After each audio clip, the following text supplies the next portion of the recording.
Eu vou conversar ao vivo com o Lucas Rezende, que é professor de Ciência Política da Universidade Federal de Minas Gerais. Está conectado aqui com a gente, professor. Bom dia. Cadê o professor? Está conectado com a gente? Coloca aqui para mim. Bom dia, Sim, professor. estou por aqui. Tudo jóia? Muito bom falar com o senhor, ainda mais sobre um assunto como esse, né? Tem repercutido Bom muito, dia. e aí a impressão que a gente tem é que é um assunto muito distante. De fato, de que forma isso pode impactar nas relações entre Brasil e Israel e na vida da população de forma geral aqui no nosso país? Bem, a vida da população brasileira não muda absolutamente nada, Hum, né? Então, o que muda é o status ali entre o primeiro-ministro de Israel, Bibi Netanyahu, e o presidente Lula, né? Então, assim, apesar de ter a declaração de que o Lula seria persona não grata em Israel, isso não proíbe, na prática, uma eventual visita de Estado, né? Mas é claro que as relações estão extremadas nesse momento por reações muito fortes de ambos os lados. Então vamos ver como que essa relação entre os governos vai se dar, mas não há nada, absolutamente nada, que vai impactar Então, na a prática, não vida da acontece população nada. brasileira. Agora, para a gente entender, o professor, essa fala do presidente Lula, ela é relevante de alguma forma? Porque o presidente, desde o início dessa tensão, desse conflito entre Israel e o Hamas, essa confusão toda, o presidente Lula se propôs, em diversas ocasiões, assim como fez também com o conflito da Ucrânia, a ser uma espécie de mediador. Nosso país tem poder para isso? Tem força para isso? A mediação, ela não tem necessariamente a ver com força, ela tem muito mais a ver com legitimidade e com prestígio. E nesse sentido, sim, o Brasil tem e o próprio Lula tem essa expertise, essa experiência, depois de 8 anos de governo que ele teve antes, agora volta para o seu terceiro mandato. Então, ele tem um prestígio internacional, sim. Na época que ele foi presidente, nos dois primeiros mandatos, chegou a ser eleito o chamado de presidente, o líder mais popular do planeta, né, pelo próprio Barack Obama. Então, ele tem prestígio e tem legitimidade para isso, né? E está dentro da tradição diplomática brasileira buscar o diálogo e a mediação entre as partes, principalmente durante conflitos internacionais.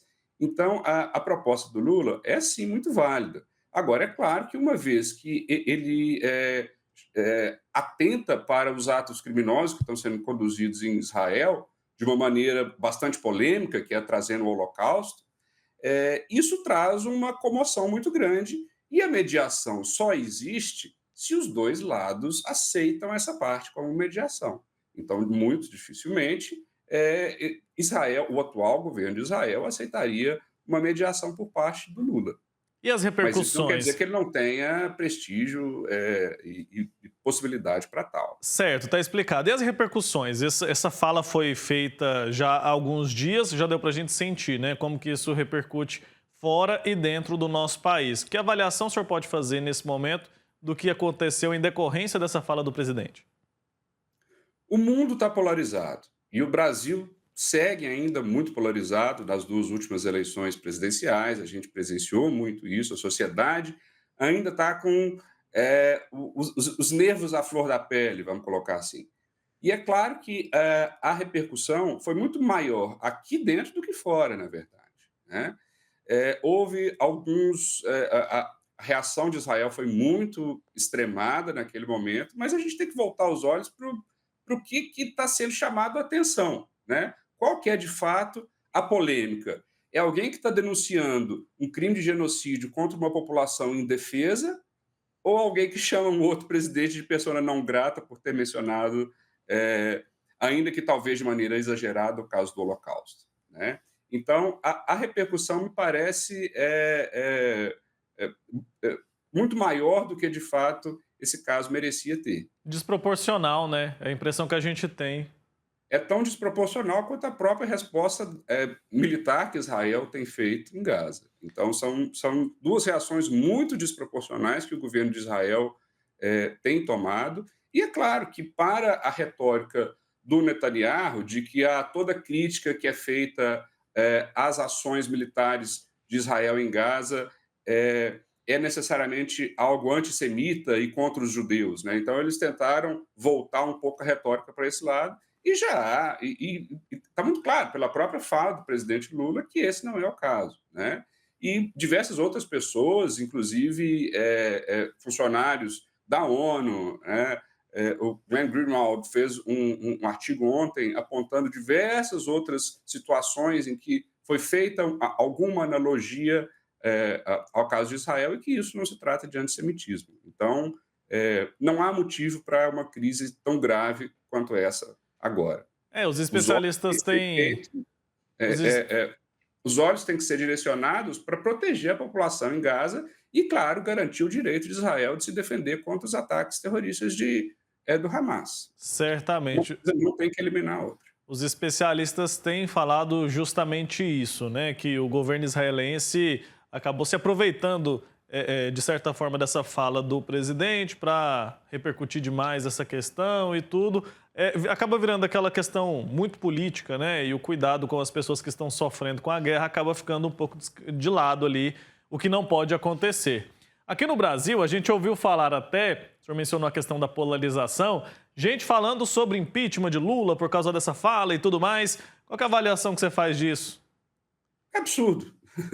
É absurdo, né? Tanto que, muito provavelmente, aqueles que vão assinar o pedido de impeachment foram aqueles parlamentares associados ao ex-presidente Jair Bolsonaro. Então, é uma tentativa de manter viva a polarização das últimas eleições, né? Não há motivo absoluto nenhum, até mesmo porque, ainda que o tom tenha sido talvez exagerado, o que o Lula está fazendo é chamando a atenção para as milhares de vidas que estão sendo perdidas, inclusive de mulheres, crianças e homens inocentes, não combatentes em Gaza. Certo. Você acha que essa fala foi pensada, esse tom usado pelo presidente Lula ao fazer essa declaração, essa comparação, foi pensado previamente ou não? Saiu ali de improviso? Não, muito provavelmente foi um improviso, né? Foi um improviso, né? Se isso tivesse entrado em discurso antes, né? Há sempre uma parcimônia muito grande ao se trazer o Holocausto, porque foi uma enorme tragédia, uma grande tragédia. Agora, o Holocausto não pode dar um lugar de fala para que governos israelenses atuem contra os direitos humanos, contra as convenções de Genebra e contra a vida humana. Com certeza. Tá bom, professor. Obrigado, viu? Acho que ficou claro aqui para quem está nos acompanhando, de fato, o nível dessa tensão, né, que a gente tem ouvido falar há tanto tempo aqui, desde o início da semana. Esse assunto tem repercutido bastante. Até uma próxima oportunidade, viu? Abraço. Tá ótimo, um prazer estar aqui com vocês. Obrigado pelo convite. Igualmente. Tchau, tchau.